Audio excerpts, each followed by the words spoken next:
Om Stapakaya च धर्मस्य सर्वधर्मस्वरूपिणे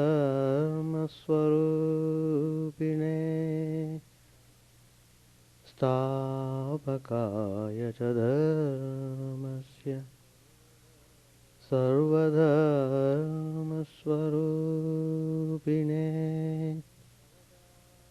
अवतारवरिष्ठाय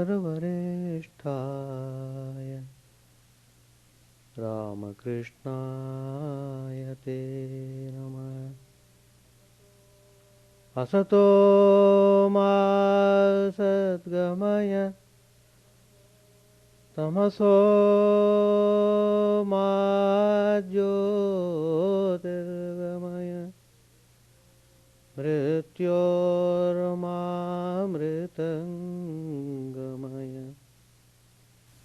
Om Shanti Shanti Shanti. Let us offer our salutations to Sri Ramakrishna, the embodiment of all religions, the Supreme God Incarnate. Let us pray to Him to lead us from the unreal to the real, to lead us from the darkness of ignorance to the light of knowledge, to lead us from death to immortality. Today's topic, Swami Vivekananda, the incarnation of Lord Shiva.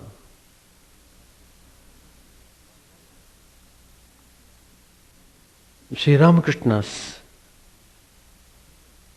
advent in this modern age is very unique. His advent is unique, his actions are unique, his teachings are unique, his apostles are unique. Everything about Sri Ramakrishna is unique. It was very necessary that such unique phenomenon had to take place in this modern age. This time Sri Ramakrishna had to come with full force to deal with the forces of disharmony, suspicion, disintegration, violence and hatred, causing tremendous damage for the health of the whole humanity. As Lord Krishna himself has declared in the Bhagavad Gita, whenever there is decline of dharma, that is when people going astray from the righteous path, when people begin to commit most dangerous types of sins, when they degenerate themselves to the extent far worse than the animals, the Supreme Divine simply cannot keep silent observer. So in a way, the divine power is forced itself to take action and rectify the matter. However dangerous it might be, nothing is impossible for the Divine Supreme. He gives a long rope for the people to realize their mistake. But When people lose their thinking power, when they behave like brutes, then the Divine Supreme doesn't want to be immersed in his power of tremendous calmness and tranquility. He has to take some drastic steps. Drastic remedy is necessary for the drastic problem. So, Sri Ramakrishna has come. Who is the incarnation of Lord Vishnu? According to the tradition, the Divine Supreme has three aspects. Srishti Sthiti Laya. One is the creation. One aspect of the divine power projects, totally absorbing in the art of creating. The second aspect of the Divine Supreme is projected, who has to take care of the sustenance of the creation. And the third aspect, which is also projected from the divine power, is to take care of the final dissolution of all the whole creation, so that it paves the way for future regeneration, for future creation. Anyway, it is well organized. We human beings think we are masters in organizing things, proving ourselves to be fools. What kind of organizing capacity we have got? Every time we falter, every time we move with favoritism, every time we move with all sorts of distortions. At the same time, we want to call ourselves as highly democratic, thinking, all-loving people. People are surviving by their talk, at least, let alone by their action. Action determines the character. So, the divine power descends on this earth to define what exactly character means, to show how people should behave in a harmonious way. So many points are intervened in this process of sustaining the creation. So, this is the last yuga of the four yugas. First is Satya Yuga, where the whole humanity is well focused on the practice of truthfulness. And naturally, people in that age are really very happy in their life. Next comes Treta Yuga. There, you see, the dharma is compared to a cow having 4 legs. Cow is considered very sacred in Hindu tradition because it is through cow's milk we get nourishment. It helps us in every aspect, our well-being. In fact, the modern scientists have developed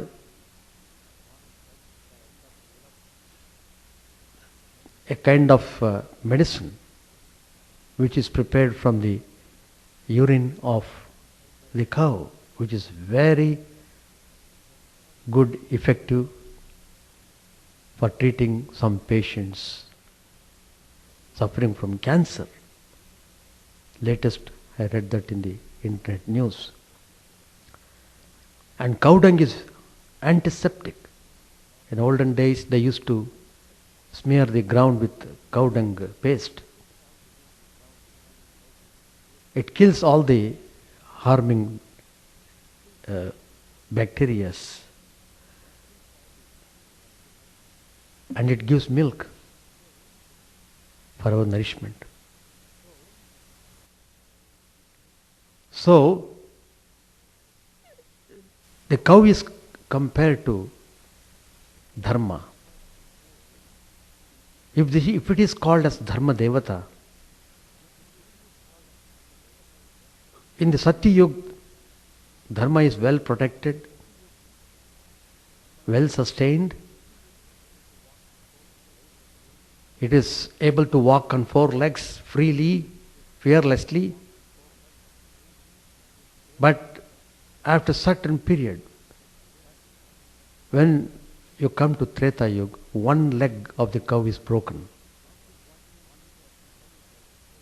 Now it is walking on 3 legs only. So, still dharma is there with full force.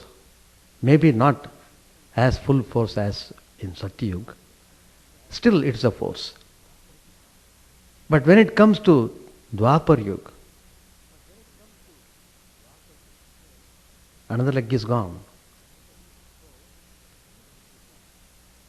So, in Treta Yuga, the cow is walking, is standing on 3 legs.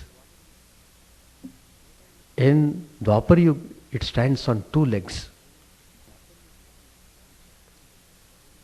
And in Kali Yuga, even the 3rd leg also is broken.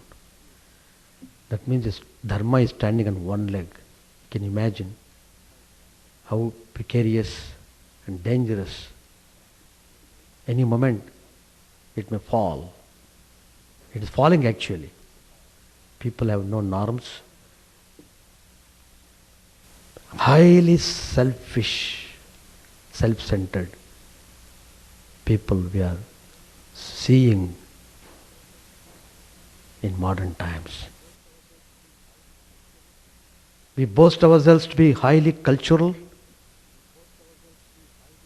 but becoming utterly selfish. Power, position has become most important for people to achieve in this world, for which they are prepared to pay any price, killing anybody, everybody. So, that means in this Kali Yuga, Lord has to come with full force. See, for certain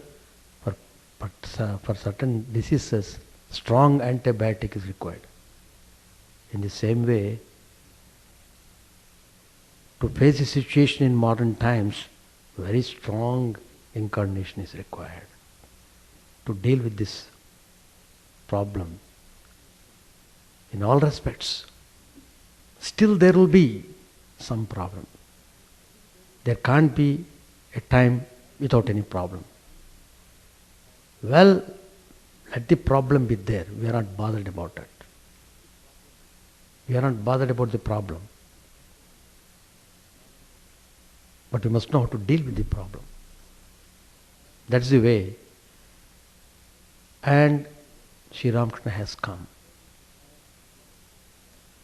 I told you in the beginning, the divine force projecting itself as creator, preserver and destroyer. What is that divine force? It is what we call Brahman. It is a divine force which takes special forms, comes up with special power to deal with special problems. That's what it is. In order to pave the way for future Satya Yuga, after this Kali Yuga, Satya Yuga only should come.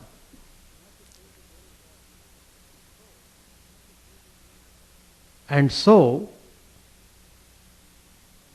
he is bringing his divine power, Shakti,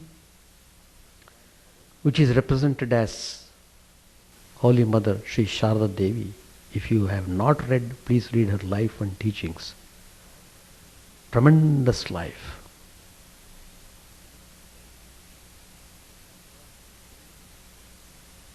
And then he has come with another fiery force. Swami Vivekananda, who is considered as the incarnation of Lord Shiva. So this time they have come with that force. Just they want to guide the humanity in the right way, and after their mission is over, they won't live even for a minute longer. They want us to follow their teachings and build up our life and become blessed. In spite of this, if we don't care, that means we are bound to suffer endlessly till we learn. There is no end for suffering, please note that. There is no end as long as you don't learn. There is an end for suffering when you learn a lesson through suffering. So, these Mahatmas come on this world stage to give us an awakening, to give us a kind of shock,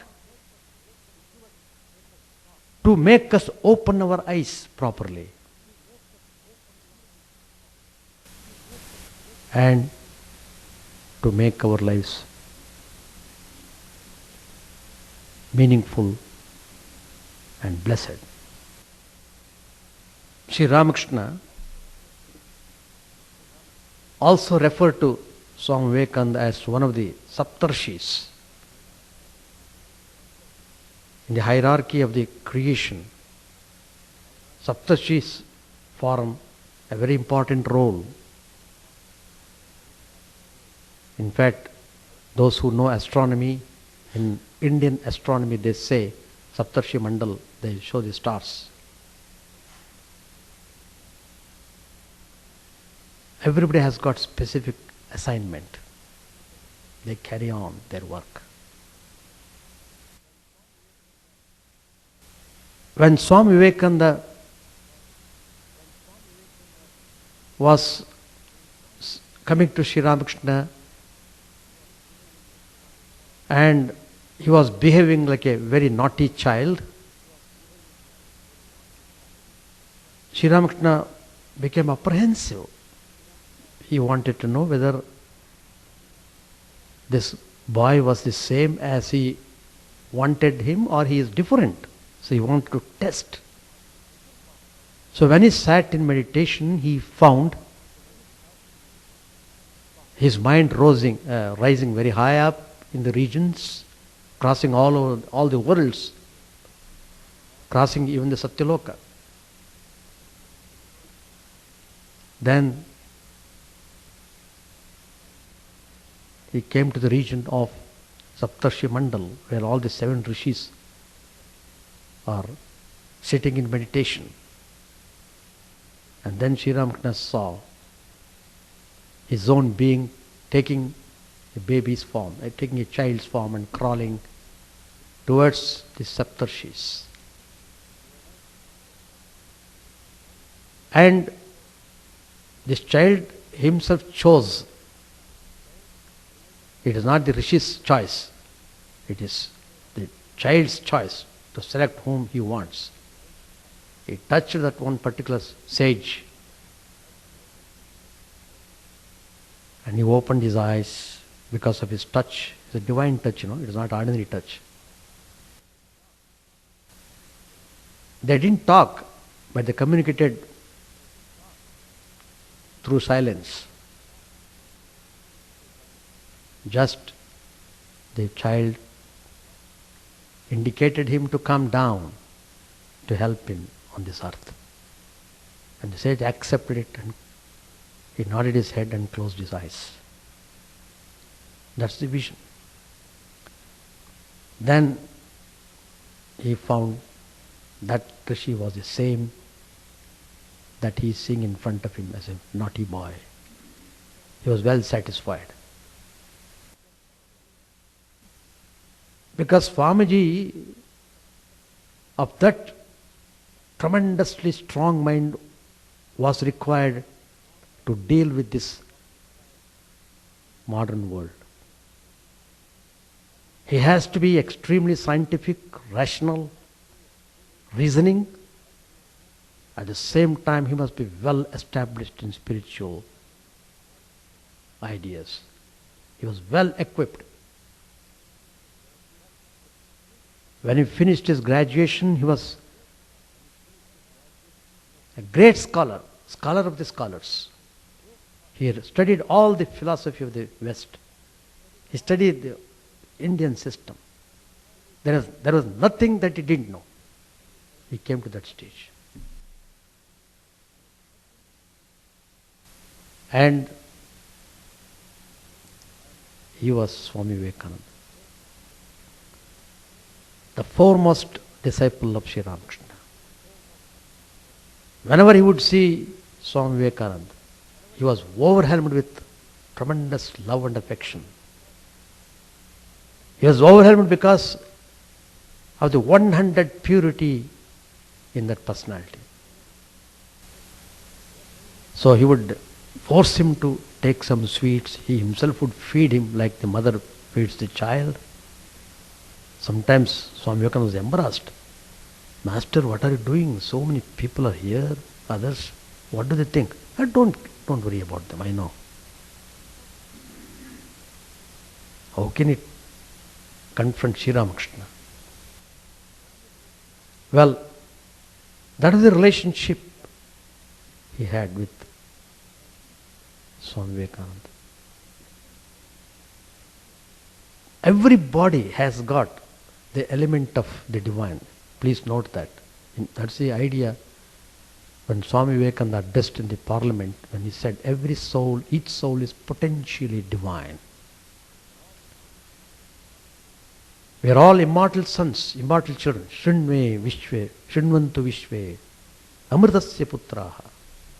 Beautiful word, Amritasya Putra. You are immortal. That's why you are every time I am, you are telling. Your I exists permanently. But the suffering is because of the false I, the apparent I. The suffering ends when the apparent I is discovered, when you arrive at the real I. Who am I? That is the probe we have to do, we have to discover, for which spiritual life is prescribed. Anyway, whenever anybody would come to Sri Ramakrishna would see which element of the divine power is manifesting in that particular person. Suppose a person comes, suppose a worshipper of Devi, you would see the Devi in that person's heart. And accordingly, Sri Ramakrishna would give instructions, you worship, do worship like this. One time, two ladies came to see Sri Ramakrishna. All the details are given in the life story of Sri Ramakrishna. Please read them. I am just touching a point only. As soon as the lady approached Sri Ramakrishna, he immediately recognized that in the heart of the devotee was the element of Shiva. Immediately Sri Ramakrishna gave instructions to her. Look, right from today, start worshipping Shiva. Oh Swamiji, I don't know. Don't say I don't know. I will tell you. I will teach you. Learn. Don't know is not the solution. You must know it. And I will teach you. He is taking the responsibility of teaching that person, that devotee, who doesn't know anything about worship, who has no knowledge of worship. But Sri Ramakrishna said, do like this. Go and procure the image, procure the Shivalinga. Start. And she did follow. Next time when she came, the first question he asked her, are you doing worship properly, regularly, every day? Are you following my instructions?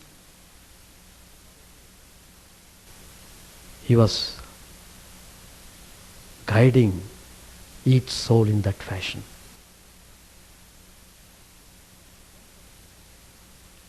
So some persons have got the element of Vishnu. Some persons have got the element of Devi. Some persons have got the element of Shiva. Doesn't matter. So, in Swami Vivekananda's personality, Shiva is the presiding deity of Swami Vivekananda. You must know Swami Vivekananda stands as a master of renunciation, Yatiraja, king among the renunciates. He is called as Yatiraj, Yati Sarvabhauma. And Shiva is the personification of renunciation. You can see Shiva's form, always meditating. Always dhyana nishta. So also you see Swami Vivekananda always loved to meditate. Every now and then he would tell Sri Ramakrishna, oh Master, I want to go to Himalayas, I want to spend my time. His mind was running after Himalayas. Though he was in Calcutta, his mind was in Himalayas. His mind was always with Shiva.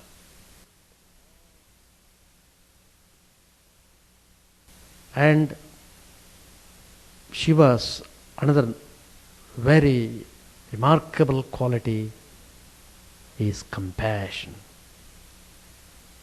Daya Sindhu. Shiva is Daya Sindhu. Sindhu means ocean. Daya means compassion. Ocean of compassion. How? You can see Shiva's qualities. He is called as Nilakantha, blue throat. Why did he have blue throat? It is to save the humanity. It is to save the creation. He swallowed the most dreadful poison which was devastating the whole creation. He just drank it in order to save the creation. All these things are shown in a very figurative way. But we can understand only through that way only. If you simply talk in an abstract way, what do you understand? Tell me. And all of you are hearing and trying to understand something because you have got the Srinvendriya. You have got the ears to hear. Otherwise, how do you hear? So God has provided these senses so that we can enjoy the glory of spiritual life. So spiritual achievement is the highest achievement. All other achievements are not worth considering. You may acquire the whole universe. You might have become the king of the whole world. What does it matter? Nothing is permanent. When the hour of death comes, you must get out of all these things. You can't hug any of these things. You are not allowed to hug anything. That's the way. Let us put in that way. All your boastings will be simply cut off. Come away, rascal, like the divine power says. Your period is over, get out. Finished. So, here also Swami Vivekananda, how he resembled that quality of compassion. Why should he have to come without penny to country like America, thousands of miles away, without knowing anybody, without having even any credential? Why did he come here? Just because of love and compassion. Because he knew America was a great land. And the people there are very active. Their thinking is based on democratic principles. And he thought it is through America the whole world should be awakened. So he came. It's not that idea of coming was created by him. In fact, behind all his thinking, there was the power of Sri Ramakrishna. The power of Sri Ramakrishna pushed him, go. You have a mission. You have come here with a special purpose, not simply to die away. No. Give the spiritual knowledge. They are hungry. They are hungry. They are starving. They are starving of spirituality. When Swamiji came, he gave. He gave the supreme knowledge, unparalleled knowledge, Vedanta. Tremendous knowledge, which is called in our scriptures Paravidya. That is the real knowledge. To put you frankly, all other knowledge which you are experiencing is all trash.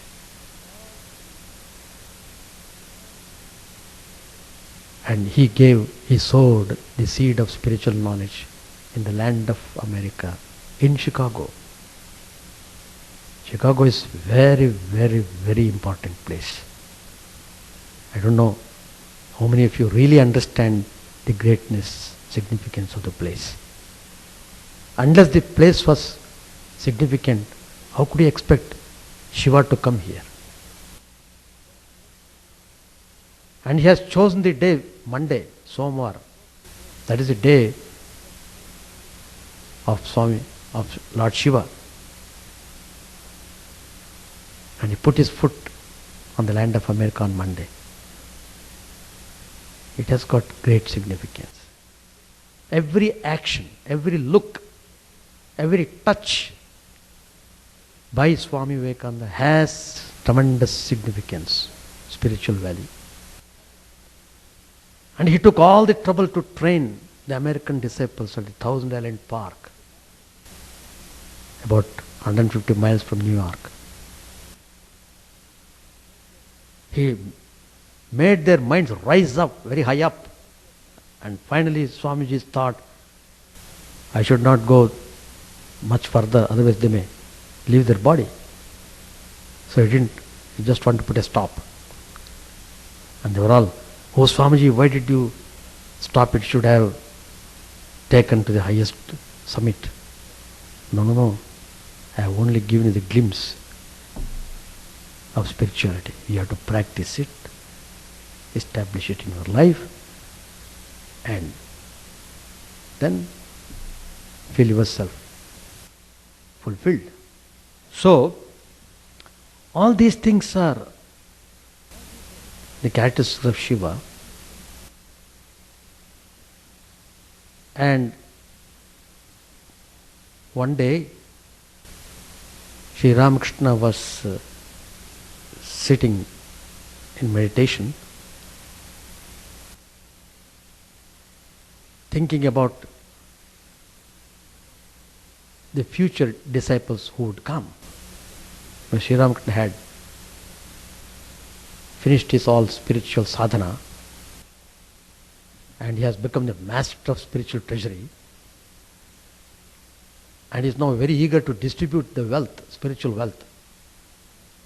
He is hankering after the right people to come to him so that he can distribute this wealth, which should be helpful to the whole humanity.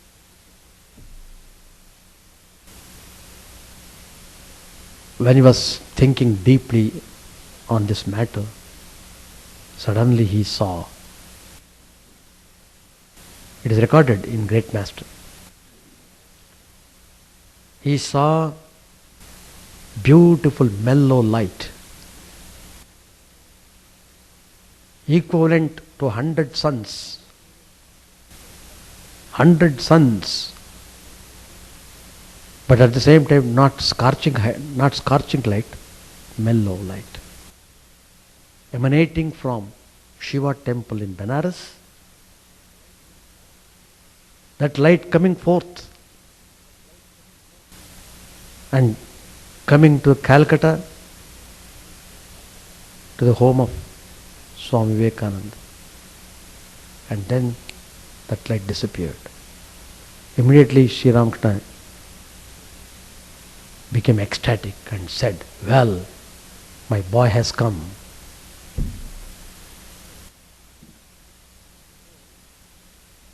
So,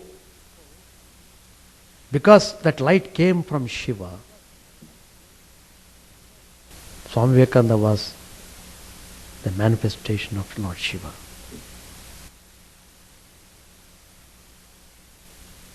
And it has got great significance also. You know, probably you might have heard of Ganga, the holiest river of the rivers in India. And that Ganga descended from the celestial region. It is not born in this world, in this mortal world. There's a big story anyway. I don't want to go to the story part of it much. When one of the great kings was very determined to bring Ganga to this world, he did lot of tapas, disciplines. Finally he got. And the Divine Mother, Ganga, she said, "Well, you go forward, I follow you." And you know, Ganga was coming with a tremendous force. You might have heard the sound of the ocean, roaring noise, roaring sound of the ocean. Why ocean? Even river, if you see, it's very pleasing sound. When if you hear from the sound, from the distance if you hear, very pleasing sound, the water, moving of water. Like that it makes sound. I myself have experienced that joy, because I used to go to my native village every summer. Our parents would take us to our native place, to where our uncles would stay. It was a great joy for us to go from city to village. And there, our home was situated on the bank of Kaveri, one of the 7 rivers. Gange cha Yamune chaiva Godavari Saraswati Narmade Sindhu Kaveri. Kaveri is the last one, 7th river. And our tradition is, nobody takes bath in the home. They would go and take bath in the river. Go take bath in the river, sit there, do Gayatri, offer your prayers to Sun God, pray for the humanity. Sarve jana sukhino bhavantu. May all the beings be happy in this world. That's the way you should pray. And we are taught that way. We would go and take bath, pray, do sandhyavan, then come, then we are eligible to take any breakfast if we have got anything to do. And from our home, it is about, say, 10 minutes walk. But in the home, you could hear the noise of the sound of the river. It was a running river, Kaveri. I used to feel thrill, some kind of joy. I could not explain why, but I was feeling joyful hearing that sound. So, this king was going forward, this Ganga is coming behind.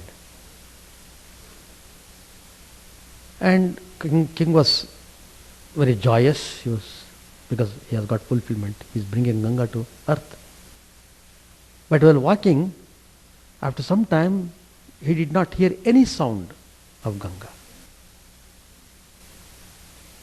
He became very thoughtful. What happened? Then he turned back. Ganga was not to be seen at all. He became frustrated. What? After my so much severe tapas, I got her, but before I could take her to Ganga, to earth, she vanished. But then one of the rishis came there to suggest him, no, she has not vanished, but Shiva has taken her into her matted locks. He has locked her up in his matted locks. So now you have to practice discipline to propitiate Shiva. What? After severe tapas, I got Ganga, now again I have to do. Yes, if you are determined to take Ganga, you have to do. There is no way. Well, as I said earlier, determined, strong determination. Well, let me die in this effort, doesn't matter. He stood again. He followed the discipline, meditated upon Shiva, and he got the vision of Shiva. Then Shiva said, look, because you meditated on me, I am disclosing to you. Sure, I will release Ganga now. But if I had not taken this Ganga into my matted locks, the force of Ganga would have deluged the whole world. Nobody would be alive. So in order to save the humanity, I locked this tremendous onrush of Ganga. Now I am releasing her through the matted locks. Now she should go with a force congenial, not with a violent force. Reasonable force. Reasonable. That is true. And afterwards Ganga was so melodious, coming majestically. Then of course the story goes on. Ganga came here, everybody is happy. So, Swami Vivekananda, how he was so compassionate and so loving. He would undergo any hardship to save humanity. He did undergo, he did suffer terribly. He didn't have any karmic theory to suffer. These Mahatmas are not bound by a karmic, the doctrine of karma. We are all chained by that. But these Mahatmas are not chained. But they do suffer they suffer because of us. They take our sufferings and they suffer. To show us the way. So, Swami Vivekananda came this way. And generally the children at the age of 2 or 3 years, they move around the whole home, creating all noise and this, that, breaking things and jumping, dancing, do anything they want. And the mother is so loving, she doesn't want to obstruct. Let the child do. The mother loves to see such things. In order to see the child is growing becoming active. Sometimes it was unbearable. And this Vivekananda as a boy, he would do so many things in the home. And the mother, Bhuvneshwari Devi, at times she would feel, what? What is this happening? I prayed Lord Shiva to give me a very noble son, but probably I am getting some of his Bhutaganas. Then finally, immediately a thought came to her, well, how to pacify that boy, how to control him. Somehow the idea came to her, well, I prayed to Shiva. Shiva is Abhisheka Priya. So immediately she brought a pitcher of water and poured on his head. Immediately he would calm down. Immediately, instantly. Then she realized, well, that is the indication of the power of Shiva in him. And Sri Ramakrishna was very confident. Ignorantly, foolishly make some insulting remarks about Narendra. Sri Ramakrishna would stop that person immediately, saying that insulting Narendranath, the previous name of Vivekananda, insulting him was tantamount to insulting Shiva. Sri Ramakrishna would go so far as to say that Narendranath was Shiva, and he, referring to Sri Ramakrishna, referring to himself, and he was Shakti. Well, there was one great devotee among the late disciples of Sri Ramakrishna, very great devotee. His name, Nag Mahasaya. His life also you must read. What type of devotion he had. Tremendous. So, he would come frequently to Belur Math to see Swamijis. Whenever he would come and see Swami Vivekananda, with great emotion, this Nag Mahasaya would say, victory to Shiva, victory to Vishwanath. So, that is the way he was showing respect. And further he said, today I am blessed to see Shiva incarnate.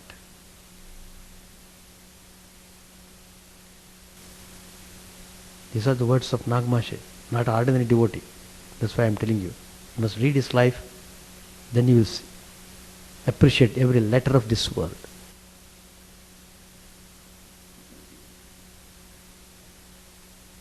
Once Swami Shivananda, another direct disciple of Sri Ramakrishna, had the vision. In the vision, Shivananda saw 5 child Shivas, 5, in the body of Swami Vivekananda. On another occasion, Swami Premanand, another direct disciple of Sri Ramakrishna, told Swami Brahmananda to return to Belur Math from Banaras, because Brahmanji was there in Banaras doing some tapas. These Swamijis would go now and then, because they loved so much this tapas, they would go immediately. For some small reason they would go and immediately they want to go and absorb themselves in meditation. But he was to come to Belur Math because he was the head of the Ramakrishna mission. first president of the Ramakrishna order. Anyway, how to bring him back? It is not so easy. Simply say, come, he won't come. And this Premananji, he told Swami Brahmananda, Swamiji, the Lord Vishwanath of Kashi, the Lord Vishwanath of Benares, is here in Belur Math, present in the body of Vivekananda. Please come. So,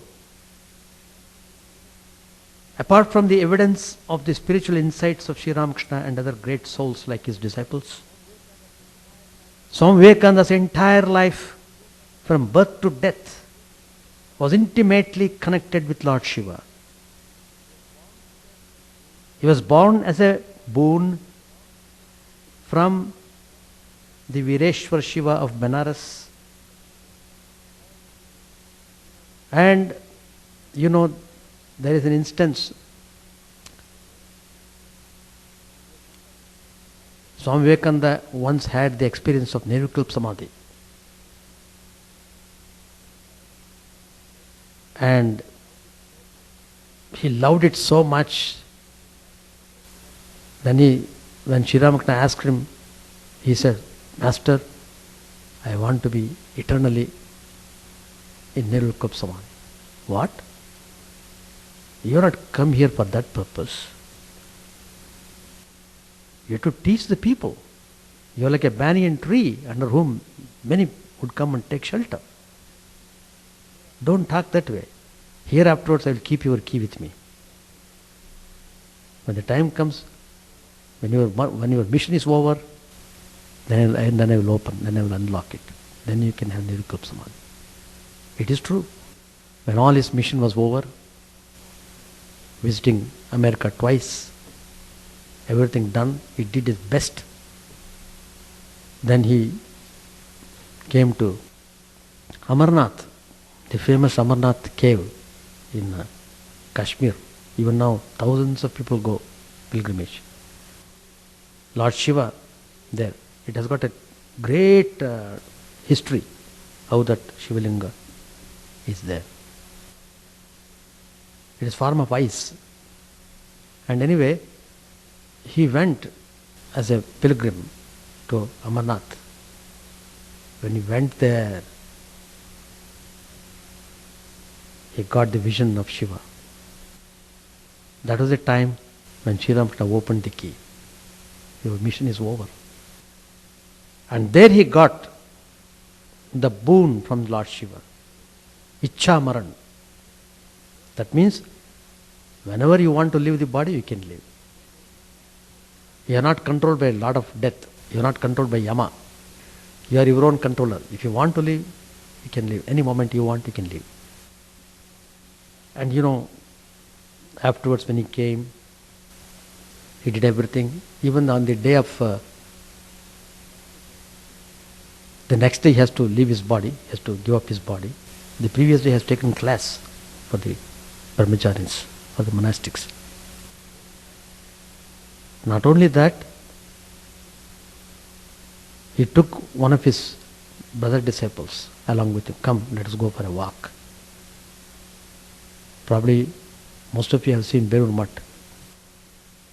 There is Swami Vivekananda temple. Swamiji went there to that place, to that area, and said, look, this is the place where you should cremate me. And then he said further, when everything is done, put Trishul. Trishul is the equipment, the armor, the Shiva always holds in his hand. Put Trishul on the top. They have done. If you go to Belur Math, you can see Trishul on the top of the Swamiji's temple, indicating he has come from Shiva, he is going back to Shiva. How tremendously he is manifesting all the attributes of Shiva in his life.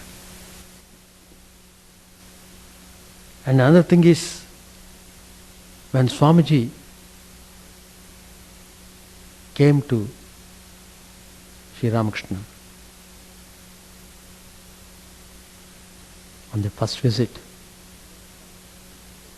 Sri Ramakrishna would always say, please sing a song for me. Sing one bhajan for me.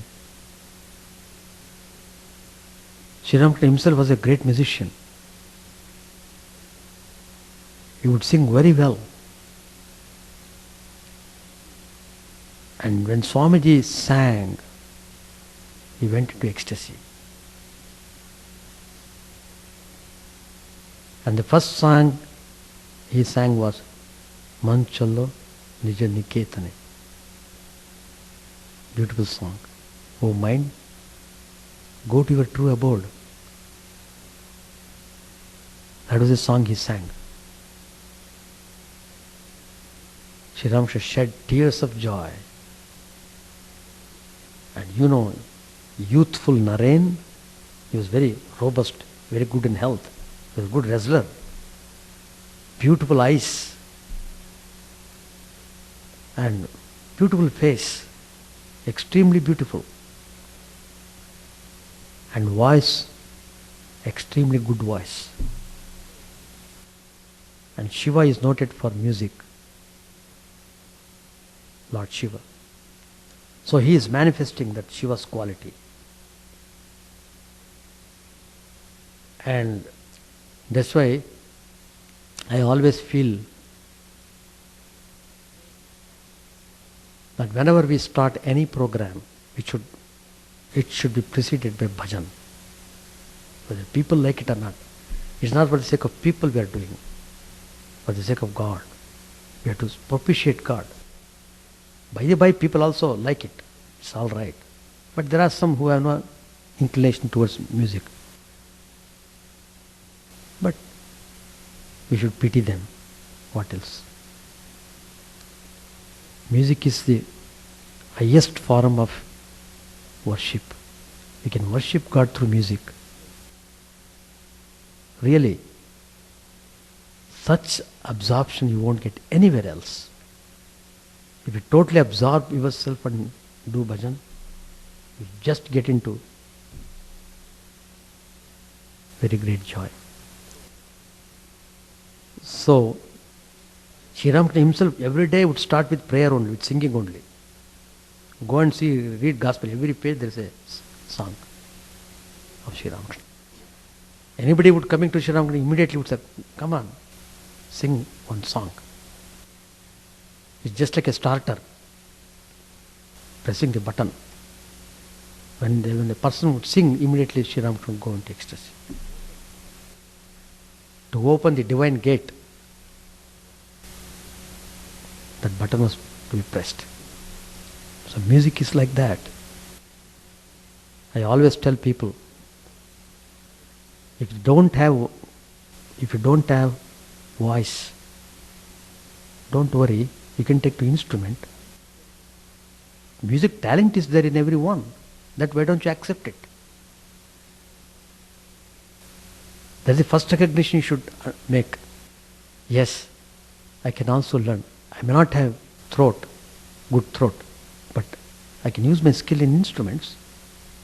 Beautiful instruments are there, like that. See, Damaru, Lord Shiva, you must have seen. Dum. Rhythm.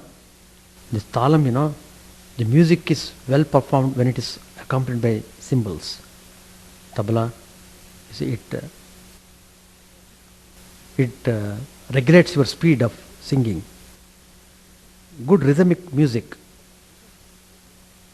So that rhythm was created by Lord Shiva himself. And all the Vedas have come from Lord Shiva. The whole spiritual knowledge has come from him. So, here is Swami Vivekananda, who came to know everything about Vedas, everything about Upanishads. And that is the indication of the realization of truth. A person who has realized the truth becomes knower of everything. That's the beauty. As I said in the earlier, he was very adept in meditation. Lord Shiva also meditating. Even if you just see his photograph, you feel like meditating, even though you don't know the art of meditation. Doesn't matter. Still you love to sit. Well, once Swami Vivekananda with all his friends during his boyhood days, they just thought, why not we meditation, why not we do little meditation, etc. They sat in one place. Swami Vivekananda, even as a boy, he was very good in absorption. Within 5 minutes he deeply absorbed, and all others were opening their eyes and see what is Vivekananda doing. Suddenly they found a snake coming there, snake. They all cried and ran away, watching Vivekananda from a distance, what he would do, and shouting also, snake is coming, get up, get up. But Swami Vivekananda could not hear anything. And he was a fearless person. Fear has to run away from Sri Ramakrishna. So, and the snake, it came and just made a pradakshina of Shiva, pradakshina of Narendra, and went away. It didn't harm him at all. And Lord Shiva always snake moves around his neck. That means Shiva controls the snake. Snake is compared to a passion. One has to control one's passion. And Shiva is the controller of passion. Nothing doing in front of Shiva. And Mother Bhuvneshwari Devi, they were all frightened. What happened? Nothing happened. He was quite happy. So that was Dhyana Nishta. Once during Shivratri celebrations at Belur Math, they do very nicely. In fact, I was also in when I was in training center in Belur Math, Shivratri day, whole day you have to fast, and whole night there will be worship of Shiva, whole night. And they create a dhuni under the tree, a kind of fire. And they make one of the brahmacharis, they make him like Shiva, they dress him like Shiva. And he has to sit there in front of the fire doing meditation. Every 1 hour the puja is done. 4 times they do in the whole night, 4 times they do puja, every 2 hours once, I think. And every time worship is done, the place has to be changed. The place has to be cleaned. Again, the fresh worship should start. So during that period, the Shiva sitting here under the tree should go and dance there in the chapel. And I saw that. It was so nice. And when he comes and chants, we all should join. Whether we know dancing or not, we should dance. We should run around in the chapel. It was a very, very joyous occasion. And so, on one Shivratri day, they dressed Vivekananda as Shiva. So Vivekananda himself dressed as Shiva and sitting. As I said, Sri Ramakrishna, Lord Shiva, lover of music, and Swami Vivekananda began to sing songs on Rama. Lord Shiva always repeats Ramanam, Taraknam. In fact, when anybody dies in Benares, in Ganga, on the bank of Ganga, there's a particular ghat called Manikarnika Ghat. There, when the person is died, Shiva Parvati both sit there. Parvati removes all the samskaras from the mind. That is cleansing the mind. Cleansing. She cleans. And Lord Shiva initiates Ram Tarak to that soul. In that process, that soul is released from bondage. And this Sri Ramakrishna himself saw when he was going in a boat with Mathur Babu on Ganga in Benares. So he had such tremendous love for Rama. And Sri Ramakrishna once initiated Swami Vivekananda into Ram Mantra. For 7 days she was dancing and singing about Rama. 7 days full of Rama only. And so here, that is the quality of Lord Shiva. Shiva always utters Ram name of Ram. And here Narendra is always repeating Rama's name. And Sri Ram and Swami Vivekananda also has composed a song on Shiva. Once I should sing that song also. Shiva Stotra. He has done it in Sanskrit. Swami Vivekananda has composed a song. Well, time is on. One more virtue of Lord Shiva I will tell and I will conclude this topic. See, Shiva is adored and worshipped as Trinetra, 3 eyes. 2 eyes, natural eyes we have got, and the third eye between the eyebrows. The 3 eyes are symbolic of the 3 means of knowledge. One is scriptures, scriptural knowledge. The second one is reasoning. And the third one is intuition. Intuition. Most people have to remain satisfied with knowledge obtained through scriptures and reasoning. Only some rare souls can gain knowledge through intuitive insight. The third eye, which is usually closed, is symbolic of the faculty of intuition that allows us to perceive truth directly. Swami Vivekananda had this special faculty of intuition, aparokshanubhuti. He was a knower of Brahman who had seen truth face to face. So, we have the Divine Supreme. So, today we have contemplated on Swami Vivekananda, the incarnation of Lord Shiva.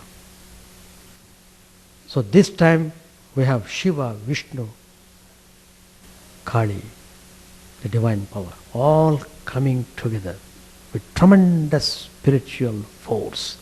And that is Vedanta. Vedanta is ocean. All the systems of philosophy, all different religions, whatever you see in this world, they are all like rivers joining the ocean Vedanta. Satchidananda Sagar, that is Vedanta. So, we are all blessed. We are taking bath in ocean. If you take the bath in ocean, you get the merit of taking bath in all the holy rivers. So coming to Vedanta, you don't lose any religion. Please note that. Coming to Vedanta, you won't cease to be Christian. Coming to Vedanta, you won't cease to be Hindu. Practice any religion you want. What we say is, don't unnecessarily waste your time in criticizing others. Just focus on your practice. Attain the truth. That's all what is needed. That's the greatest contribution you can give to the humanity. Greatest contribution is Stop criticizing anybody. From this moment onwards, focus on your practice. Live pure life. Manifest all spiritual qualities and virtues. Follow the moral disciplines. Be lovable. Love the humanity. Feel that Shiva is in everyone. So with a reverential attitude, show respect to everyone. And worship everyone as God. That's the meaning of service. Atmano mokshartam jagadhitaya cha. For the realization of the truth, serve the humanity. By serving humanity, you become selfless. If you become selfless, you are reaching the abode of God. With these words, I conclude my talk. Thank you very much. Om Sahana Vavatu Sahanau Bhunaktu Sahaviryam Karavavahai Tejasvinavadhitamastu ma vidvishavahai. Om Shanti Shanti Shanti. Harihi Om. May the Divine Spirit protect us, guide us, give us strength and right understanding. May we not hate one another. May love and harmony be with us all. Peace, peace, peace be unto all. May the Divine Lord protect us. May He nourish us. May we work in harmony with great vigor. May our study be illuminating and fruitful. May we not hate each other. Peace, peace, peace be unto all.